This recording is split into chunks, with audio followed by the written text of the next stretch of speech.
গায়ে পড়লে অপমান, পায়ে জুতা পরলে সম্মান, গায়ে পড়লে অপমান, পায়ে জুতা পরলে সম্মান, গায়ে পড়লে অপমান। ঠিক না বলেন? তো মাথায় উঠছে আল্লাহ রাব্বুল আলামিনের সাথে শত্রুতা পোষণ করেছে নমরুদ। নমরুদকে আল্লাহ তাআলা জুতা পিটা করে দুনিয়া থেকে বিদায় করেছে, এমন লাঞ্ছিত করেছে যে পৃথিবীর ইতিহাসে মানুষ কিয়ামত পর্যন্ত মানুষ তার এই ঘটনাকে উল্লেখ করবে, ঘটনাকে তারা স্মরণ করবে যে আল্লাহ তাআলার সাথে আল্লাহর বন্ধুদের সাথে শত্রুতা পোষণ করার কারণে আল্লাহ রাব্বুল আলামিন তাদেরকে দুনিয়া থেকে জুতা পিটা করে তাদেরকে দুনিয়া থেকে বিদায় করেছেন। এখনো পর্যন্ত যদি কেউ আল্লাহর বন্ধুদের সাথে আল্লাহ তাআলার মহব্বতের মানুষগুলোর সাথে যদি কোনো মানুষ তাদের সাথে যদি বিয়াদবি করে, তাদের সাথে যদি খারাপ আচরণ করে, অবশ্যই অবশ্যই আল্লাহ রাব্বুল আলামিন তাদেরকেও জুতা পিটা করে দুনিয়া থেকে বিদায় করবেন। বলে ঠিক কিনা? এজন্য আমার ভাইরা, হযরত ইব্রাহিম আলাইহিস সালাম যখন তার বংশের লোকদেরকে যখন ইসলামের দিকে আহ্বান করলেন, এক আল্লাহ তাআলার ইবাদতের দিকে আহ্বান করলেন, যখন বললেন এক কথার দিকে ডাক দিলেন লা ইলাহা ইল্লাল্লাহ, সবাই তোমরা এক বাক্যে বলো লা ইলাহা ইল্লাল্লাহ। ইব্রাহিম আলাইহিস সালাম যখন তার পিতা আজরকে লক্ষ্য করে বললেন, বাবা আপনি একবারের জন্য কালিমা পড়ে নিন লা ইলাহা ইল্লাল্লাহ, আল্লাহ ছাড়া কোনো মাবুদ নাই। ইব্রাহিম আলাইহিস সালাম তার বাবাকে এক আল্লাহ তাআলার অনুগত করা আল্লাহ তাআলার ইবাদত করার কথা বললেন। তার বাবা কেন তার বংশের কোনো মানুষই ইব্রাহিম আলাইহিস সালামের কথা মেনে নিল না। ইব্রাহিম আলাইহিস সালাম তাদেরকে বোঝানোর জন্য ইব্রাহিম আলাইহিস সালাম তারকার দিকে তাকালেন, আসমানের তারকার দিকে তাকায় বললেন হাযা রব্বি। ইব্রাহিম আলাইহিস সালাম বললেন এটাই আমার রব, এটাই আমার রব। এরপরে যখন রাত শেষ হয়ে গেল তখন দেখলেন, কিছু সময় পরে দেখলেন তারকাগুলো সব চলে গেছে, তারকাগুলোর আর অস্তিত্ব বাকি নাই। কয়েকদিন পরে আবার যখন রাত হয়ে গেল, আবার রাত্রিকালীন সময়ে ইব্রাহিম আলাইহিস সালাম চাঁদের দিকে তাকায় বললেন ক্বালা হাযা রব্বি।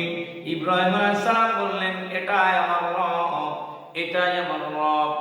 এরপরে যখন রাত যখন শেষ হয়ে গেল, সকাল যখন ফজর উদিত হলো, সকালবেলায় হযরত ইব্রাহিম আলাইহিস সালাম চাঁদের দিকে দেখলেন ওই চাঁদের আর কোনো অস্তিত্ব নাই, চাঁদটা অস্তমিত হয়ে গেছে, চাঁদটা ডুবে গেছে।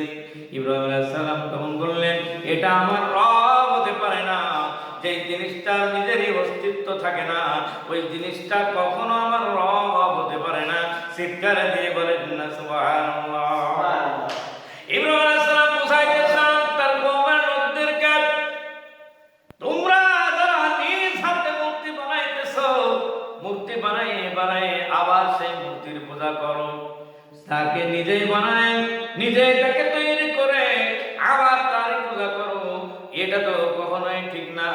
এটা তোমাদের কিভাবে রব হতে পারে, কারণ তোমরা নিজ হাতে বানাইছো। আর এত বড় আসমানে এত বড় আল্লাহ তাআলা চাঁদ রেখে দিয়েছেন, এই চাঁদটা এক সময় অস্তমিত হয়ে যায়, এটা যদি আমার রব না হতে পারে তাহলে তোমাদের বানানো মূর্তি কখনোই তোমাদের রব হতে পারে না। বলুন না সুবহানাল্লাহ। আমার ভাইরা, ইব্রাহিম আলাইহিস সালামের পরে যখন সকাল হলো, পূর্ব আকাশে সূর্য উঠে গেল, সূর্য উদিত হলো।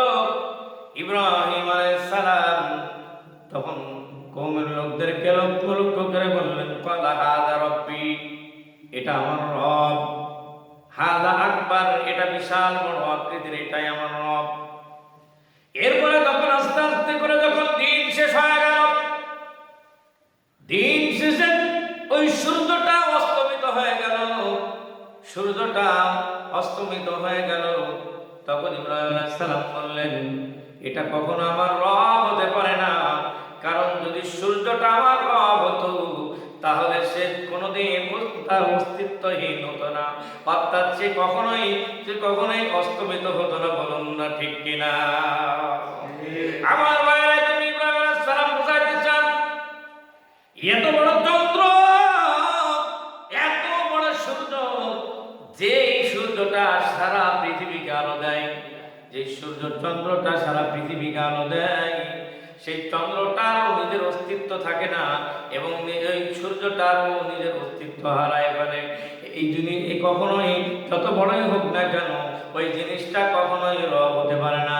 যে আমার রব হবেন তিনি তো চিরঞ্জীব, চিরস্থায়ী, আল্লাহু আলা কুল্লি শাইইন কাদির, এবং তিনি সব জিনিসের ব্যাপারে ক্ষমতাবান। এবং যে আল্লাহ হবেন, যে ব্যক্তি রব হবেন, তিনি হাইয়ুল কাইয়ুম হবেন, অর্থাৎ চিরঞ্জীব, চিরস্থায়ী হবেন, কখনোই তিনি অস্তমিত হবেন না। ঠিক চিৎকার দিয়ে বলেন না ঠিক কিনা?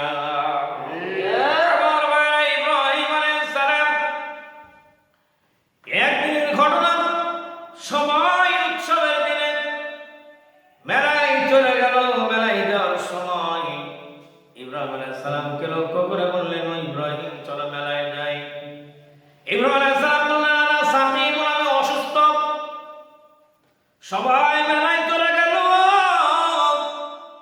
ইব্রাহিম আলাইহিস সালাম মন্দিরের ভিতরে ঢুকলেন। ঢোকার পরে একটি কুড়াল নিয়ে যে ছোট ছোট মূর্তিগুলোকে কুড়াল দিয়ে ভেঙে টুকরা টুকরা করে দিলেন।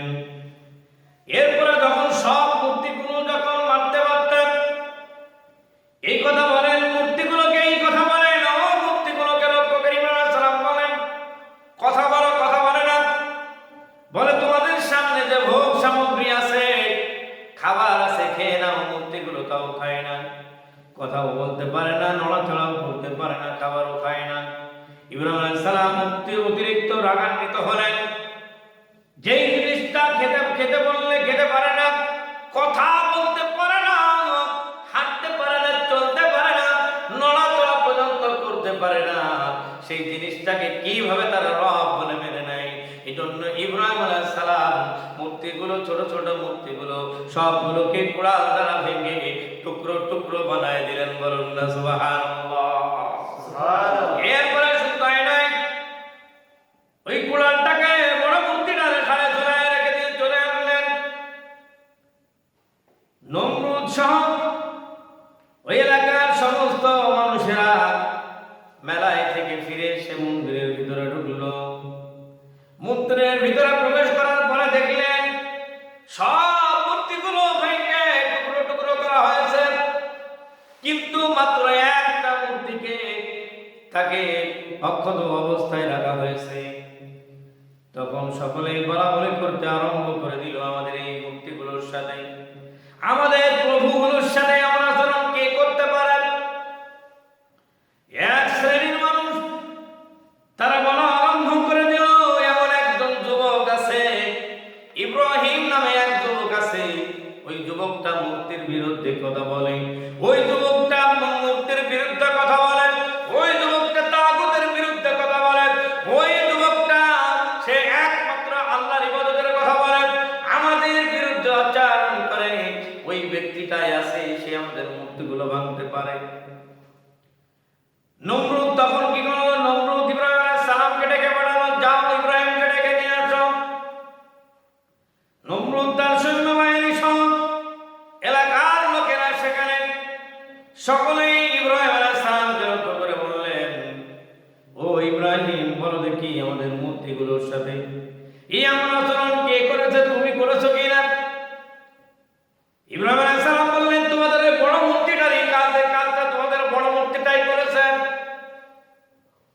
তখন তারা বলল, আমাদের বড় মূর্তিটা তো হাঁটাচলা করতে পারে না, হাত নড়াইতে পারে না, পা নড়াইতে পারে না, খাবার গ্রহণ করতে পারে না, কথাও বলতে পারে না, কিভাবে আমাদের এই বড় মূর্তিটা এতগুলো মূর্তিকে ভেঙে ফেলতে পারে? ইব্রাহিম আলাইহিস সালাম বললেন, যে মূর্তিটা কথা বলতে পারে না, নিজের উপকার নিজেও করতে পারে না, কারো কোনো ক্ষতিও করতে পারে না, উপকারও করতে পারে না, তাহলে এমন মূর্তির কেন আমরা ইবাদত করব? এই মূর্তির কি ইবাদত করা যাবে? সকলেই চুপ করে থাকলো, কথাবার্তা সকলের বন্ধ হয়ে গেছে, কিন্তু সকলেই হতবাক হয়ে গেল। ইব্রাহিম এমন কথা বলতেছে, ঠিক আছে ইব্রাহিমের শাস্তির ব্যবস্থা করা হোক। নমরুদ তখন তার সৈন্যবাহিনী সহ ইব্রাহিম আলাইহিস সালাম বিশাল এক অগ্নিকুণ্ডের ব্যবস্থা করলেন। অগ্নিকুণ্ডের শুকনা শুকনা আকার দেওয়া করা হলো। বিশাল আকৃতির অগ্নিকুণ্ড, বিশাল মাঠ। ওই অগ্নিকুণ্ডতে আগুন জ্বালায় জ্বালায়, এত তাপমাত্রা এত বেশি, যদি কাউকে জ্বলন্ত আগুনে যদি কাউকে ফেলা হয় সঙ্গে সঙ্গে পুড়ে ছাই হয়ে যাবে। এমন অবস্থায় ইব্রাহিম আলাইহিস সালামকে ধরে নিয়ে যে ইব্রাহিম আলাইহিস সালামকে আগুনে ফেলার ব্যবস্থা করলেন। ইব্রাহিম আলাইহিস সালামকে আগুনে ফেলবেন, শুলে চড়াইছেন। শুলে চড়ানোর সঙ্গে সঙ্গে আল্লাহ পাক রব্বুল আলামিন ফেরেশতার মাধ্যমে শুলকে ধরে রাখছেন, আগুনে ফেলতে পারে না। ইতিমধ্যে শয়তান মানুষের আকৃতি ধারণ করে নমরুদের কাছে সে বলে, নমরুদ, তুমি যদি এইভাবে কিয়ামত পর্যন্ত চেষ্টা করে যাও তাহলে কিয়ামত হয়ে যাবে, কিন্তু ইব্রাহিমকে কোনোদিনই তোমরা আগুনে ফেলতে পারবে না। আমার ভাইরা তখন নমরুদ বলল, তাহলে কিভাবে ফেলা যায়? তখন হযরত ইব্রাহিম আলাইহিস সালামকে ফেলার জন্য শয়তান পরামর্শ দিল, ইব্রাহিমকে উলঙ্গ করে ফেলা হোক। তখন নমরুদ তার প্রশাসনের লোকদেরকে বললেন, এই কাজটার দায়িত্ব কে নেবেন? যাকে এই দায়িত্ব দেয় সেই এটাকে অস্বীকার করে বলে, আমি এই দায়িত্ব নিতে পারবো না, ইব্রাহিমকে আমি উলঙ্গ করে দিতে পারবো না, না না, এটা আমার দ্বারা কখনোই সম্ভব না। কিন্তু আল্লাহর নবী ইব্রাহিম আলাইহিস সালামের বাবা আযর বলল, আমি এর দায়িত্ব ভার নিব, আমি ইব্রাহিমকে উলঙ্গ করে দিব। বলুন না নাউযু বিল্লাহ। আমার ভাইরা, ইব্রাহিম আলাইহিস সালামকে উলঙ্গ করার দায়িত্ব তার বাবা নিল। ইব্রাহিম আলাইহিস সালামের কাছে যে বাবা উলঙ্গ করার জন্য, কাপড় খোলার জন্য চলে গেছে। ইব্রাহিম আলাইহিস সালাম ধরে কাঁদেন আর বলেন, বাবা গো, এমন কাজটা আমার সাথে তুমি করো না। আমার অপমানিত তোমার অপমান, আমার কষ্ট তোমারই কষ্ট, আমার নির্লজ্জতা তোমার নির্লজ্জতা, আমার লজ্জিত হওয়াটা তো তোমার লজ্জিত হওয়া। বাবা, আমাকে এমন খারাপ কাজের মধ্যে ফেলো না, আমাকে তুমি এতগুলো মানুষের মধ্যে লজ্জিত করো না। কিন্তু বাবা কোনো কথা শুনলো না। আমার ভাইয়ের আল্লাহ রব্বুল আলামিন ফেরেশতাকে জিবরাইল আলাইহিস সালামকে জানালেন, ও জিবরাইল, আর দেরি করো না গো, যাও যাও, জান্নাতি পোশাক নিয়ে যাও। আমার ইব্রাহিমকে দুনিয়ার কোনো পোশাক নয়, জান্নাতের পোশাক তুমি আমার ইব্রাহিমকে পরায় দাও। বলুন না সুবহানাল্লাহ। আমার ভাইরা, ইব্রাহিম আলাইহিস সালামকে জান্নাতের পোশাক পরিধান করায় দিলেন। এরপরে যখন ইব্রাহিম আলাইহিস সালামকে যখন আগুনের ভিতরে নিক্ষেপ করা হলো, আল্লাহ পাক রব্বুল আলামিন আগুনকে নির্দেশ দিয়ে দিলেন, কুল্লা ইয়া নারু কুনি বারদান ওয়া সালামান আলা ইব্রাহিম। আল্লাহু আকবার। আমার ভাইরা, ইব্রাহিম আলাইহিস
শান্তিতে থাকি নাই।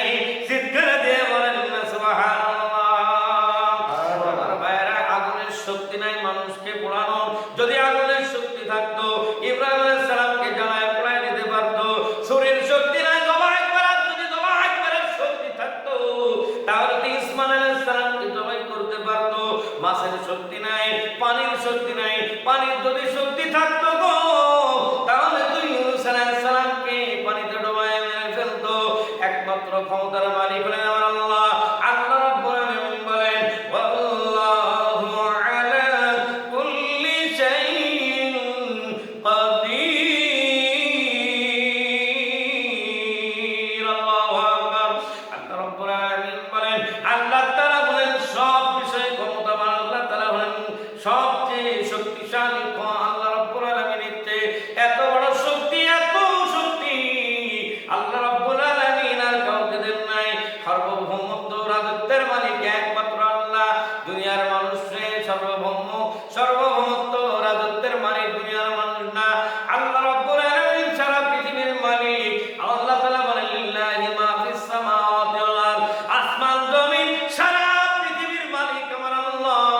আল্লাহ রাব্বুল আলামিন বলেন, আমি হলাম সারা পৃথিবীর মালিক। বলুন না সুবহানাল্লাহ। আল্লাহ রাব্বুল আলামিন হলেন আসমান জমিন সারা পৃথিবী উভয় জাহানের মালিক হলেন আমার আল্লাহ।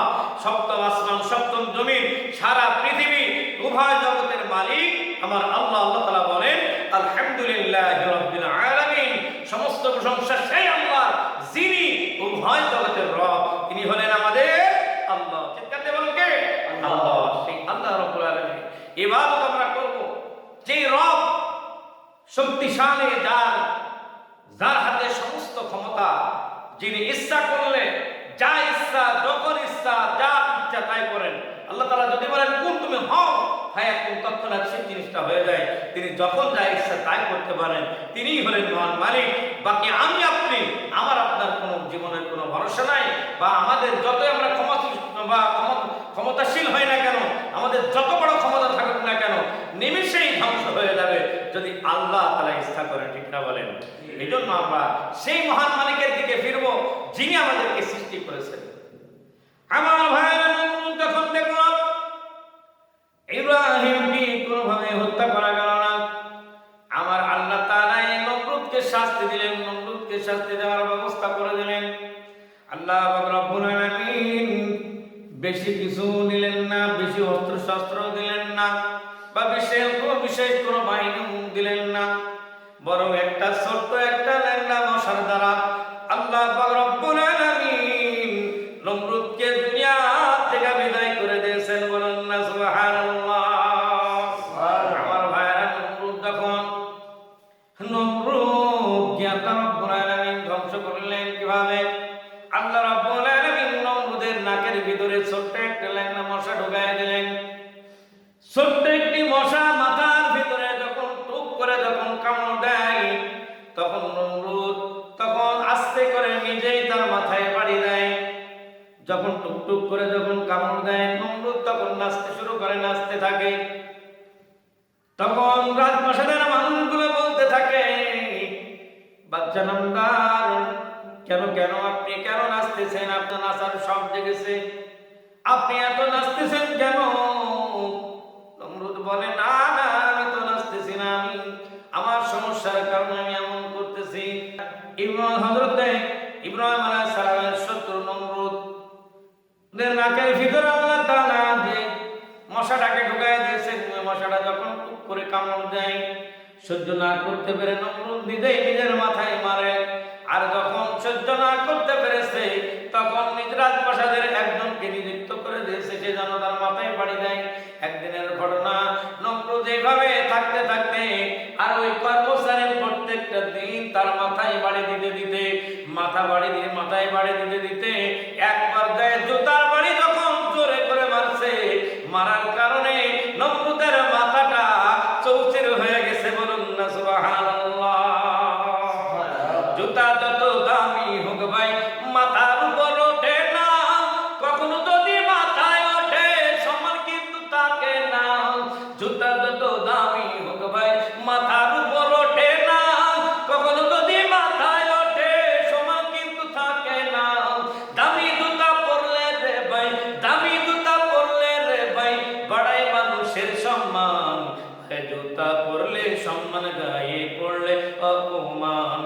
পায়ে জুতা পরলে সম্মান, গায়ে পড়লে অপমান, পায়ে জুতা পরলে সম্মান, গায়ে পড়লে অপমান। ঠিক না বলেন?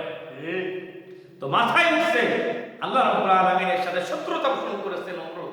নমরুদকে আল্লাহ তাআলা জুতা পিটা করে দুনিয়া থেকে বিদায় করেছে, এমন লাঞ্ছিত করেছে যে পৃথিবীর ইতিহাসে মানুষ কিয়ামত পর্যন্ত মানুষ তার এই ঘটনাকে উল্লেখ করবে, ঘটনাকে তারা স্মরণ করবে যে আল্লাহ তাআলার সাথে, আল্লাহর বন্ধুদের সাথে শত্রুতা পোষণ করার কারণে আল্লাহ রাব্বুল আলামিন তাদেরকে দুনিয়া থেকে জুতা পিটা করে তাদেরকে দুনিয়া থেকে বিদায় করে